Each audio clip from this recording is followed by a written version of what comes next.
Yes please. हाँ बच्चों, today we discuss about electric field due to an long straight uniformly charge wire. Long straight uniformly charge wire, या इसी topic को मैं ये भी कह सकता हूँ infinitely long straight charge wire या फिर यूनिफॉर्मली चार्ज वायर। ठीक है, तो टेंशन वाली बात नहीं था। लॉन्ग स्ट्रेट वायर या फिर infinite long straight wire meaning same है। ओके बेटे, तो बच्चे वेरी फर्स्ट स्टेप ज्योमेट्री। मैंने हमेशा आपको ये कहा बेटा कि हमेशा पहले ज्योमेट्री पर फोकस कीजिए। तो ठीक है तो बेटा मैंने एक लॉन्ग स्ट्रेट वायर लिया था।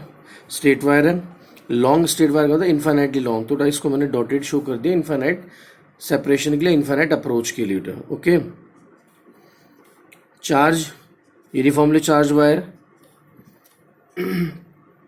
तो ये लीजिए यूनिफॉर्मली चार्ज वायर है। It's linear charge density is lambda.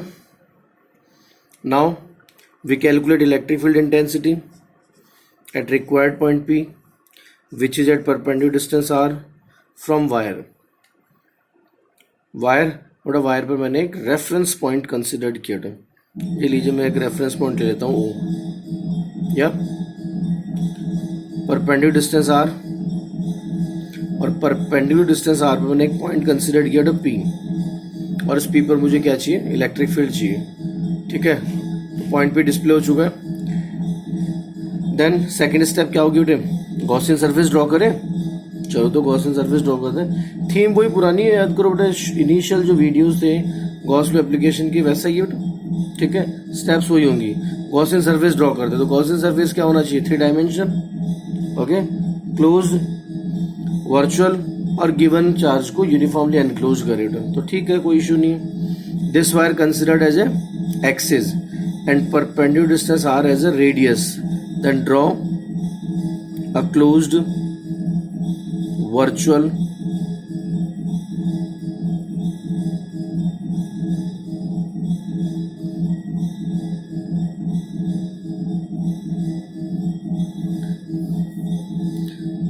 cylindrical Gaussian surface.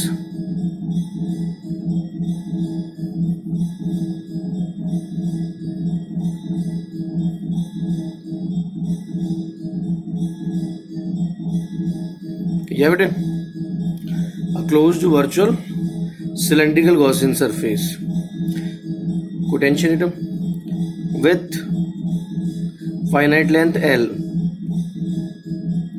And cross section radius R। But finite length L का मीनिंग समझ गए। यहाँ पर आप लॉन्ग स्ट्रेट वायर ले रहे हैं, मतलब इनफाइनाइट लेंथ ले रहे हैं, और यहाँ पर आपने फाइनाइट लेंथ कैसे कंसिडर किया था। फाइनाइट लेंथ का लॉजिक ये पॉइंट P आपको जो डिस्प्ले हो रहा था, पॉइंट P पर कहाँ से कहाँ तक का चार्ज इफेक्ट बना पाएगा। पॉइंट P पर जो इलेक्ट्रिक फील्ड हम लोग कैलकुलेट करने की कोशिश कर रहे हैं, तो बेटा इलेक्ट्रिक फील्ड कितना चार्ज पॉइंट P पर इलेक्ट्रिक फील्ड बना पाएगा, उस सारे चार्ज को एनक्लोज करते हुए हम लोग ये गॉसियन सरफेस ड्रॉ करते हुए। इससे ऊपर भी चार्ज है बेटा, इससे नीचे भी चार्ज एग्जिस्ट कर रहा है, लेकिन वो चार्ज पॉइंट P के लिए कहाँ पर है, इनफाइनाइट पर है। ये पॉइंट P पर अपना इफेक्ट डिस्प्ले नहीं कर पाएगा। ओके बेटे, नो टेंशन।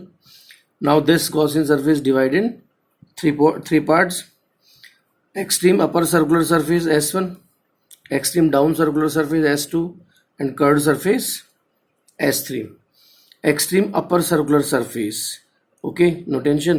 जैसे कोई भी एक सिलेंडर है, ड्रम है, इसमें S1 हम लोगों ने क्या ले लिया, ग्लिड, इसका एक अपर पार्ट, ढक्कन। ठीक है, तो S1 पर मैंने स्मॉल एरिया एलिमेंट लिया तो DA, या then area vector perpendicular upwards and due to positive charge electric field outwards, no tension. S2 extreme down circular surface। ठीक है बेटा, एक तरीके सिलेंडर का बेटा बॉटम हो गया, bottom of cylinder, small area DA, या small area element. Area vector कैसा हो गया, परपेंडिकुलर आउटवर्ड्स, आउटवर्ड्स यहाँ पर कैसा है, downwards, and due to positive charge electric field E vector, no tension. S3 it is curved surface, small area dA, then dA vector outwards, and due to positive charge E vector again outwards. No tension. Geometry clear है बच्चे? Derivation start करें. Initially resultant flux लें हम लोग Gaussian surface का. Resultant flux of Gaussian surface. Resultant flux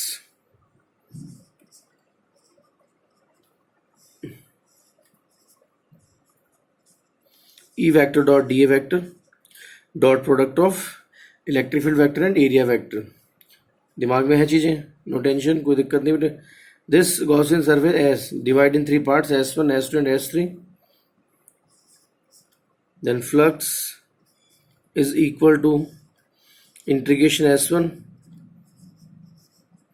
EDA cos theta, integration S2 again EDA cos theta, and integration S3 EDA cos theta. बच्चों दिमाग में कुछ चीजें सेट हुई.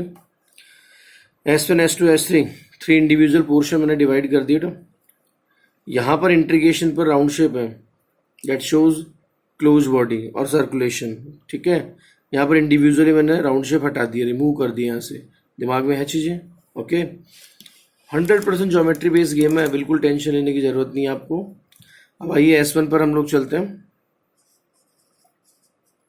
फॉर S1 पर क्या पोजीशन है? E vector and DA vector are perpendicular to each other. E vector is perpendicular to DA vector. Then theta 90, cos 90 0. Then for S2 E vector DA vector perpendicular, same situation, theta 90 and cos 90 0. For S3 curved surface, then E vector DA vector same direction. E vector is parallel to DA vector. ठीक है, angle 0 and cos 0 +1. No tension. Now we introduce these values for S1, S2, S3 in this equation. Electric flux S1 cos theta 0 finished. S2 again cos theta 0 finished. S3 cos theta +1. Then S3 E into dA. What is E? Electric field or electric field intensity. बच्चों आप ये observe कर सकते हैं कि जो charge wire है इसके रेस्पेक्ट में जो S3 कर्व्ड सरफेस है, ठीक है, सिलेंड्रिकल कर्व्ड सरफेस, ये सिमेट्रिकली अवेलेबल है नहीं है? सिमेट्रिक है, आर डिस्टेंस चारों तरफ से सेम है बेटा. तो ये जो सिलेंड्रिकल सरफेस है वायर के रेस्पेक्ट में सिमेट्रिक है, उसके हर पॉइंट पर इलेक्ट्रिक फील्ड मैग्नीट्यूड में सेम होगा या नहीं होगा? तो electric field magnitude wise same है, मैग्नीट्यूड वाइज कॉन्स्टेंट है, डायरेक्शन वाइज नहीं है. मैं मान रहा हूँ डायरेक्शन कैसे बेटा, कैसे direction? Radial direction perpendicular to this wire. Okay, कोई दिक्कत नहीं.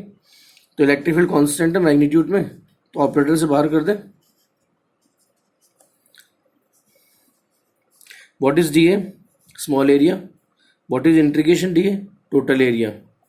What is integration DA? Total area of S3. And S3 is curved surface. और कर्व्ड सरफेस का टोटल एरिया कितना होगा? 2 pi r into L. 2 pi r into L. Okay बेटे, no tension. Okay, this value of integration dA put in this equation, then resultant value of electric flux associated with this Gaussian surface is E into 2 pi r L.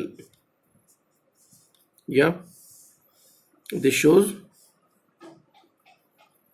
resultant flux associated with this Gaussian surface.